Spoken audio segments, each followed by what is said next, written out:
सोचिए, हमारे लिए ब्रह्मांड की उम्र है 13.8 बिलियन साल।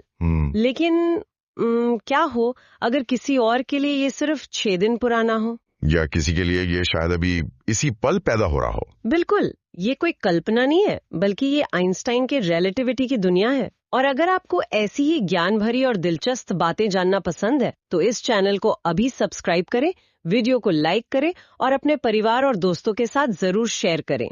चलिए इसको ना एक कहानी से समझते हैं। मान लीजिए कि ब्रह्मांड की एक बर्थडे पार्टी चल रही है। ठीक है। और धरती से कोई कहता है कि यूनिवर्स 13.8 बिलियन साल का हो गया।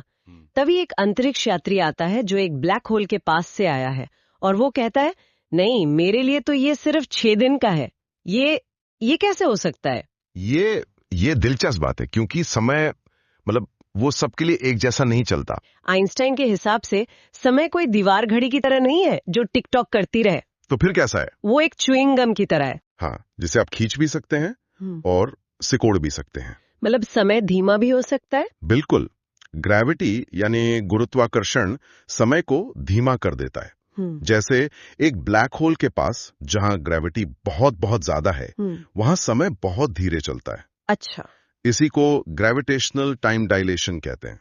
तो अगर कोई उस ब्लैक होल के पास, मान लीजिए एक होटल में 6 दिन रुकता है, तो बाहर की दुनिया के लिए कितना समय बीत जाएगा? बाहर की दुनिया के लिए हाँ, अरबों साल बीत जाएंगे। क्या? अरबों साल। हाँ, उस यात्री के लिए सिर्फ 6 दिन, हाँ, लेकिन ब्रह्मांड के लिए अरबों साल। हाँ। मतलब पूरी की पूरी सभ्यताएं बनेंगी और खत्म हो जाएंगी। ये तो कमाल की बात है। और अगर कोई उस ब्लैक होल के बिल्कुल सेंटर में, मतलब वो सिंगुलैरिटी में चला जाए तो? सिंगुलैरिटी, वहां तो फिजिक्स के सारे नियम ही टूट जाते हैं। वहां ग्रेविटी अनंत होती है।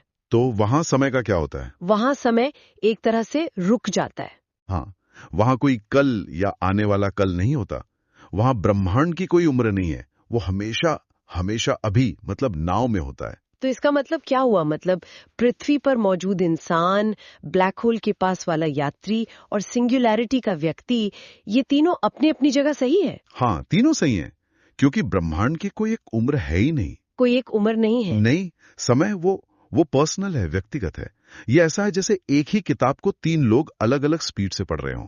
सबके लिए कहानी अलग अलग समय पर खत्म होगी। तो अगली बार जब कोई पूछे कि ब्रह्मांड कितना पुराना है, तो मुस्कुराकर कहना चाहिए, ये इस बात पर निर्भर करता है कि आप पूछ कहाँ से रहे हैं। बिल्कुल सही। अच्छा, एक सवाल है, अगर आपको समय में यात्रा करने का मौका मिले, तो आप भविष्य में जाना चाहेंगे या अतीत में? ये तो सोचने वाली बात है। हमें नीचे कमेंट सेक्शन में बताइए।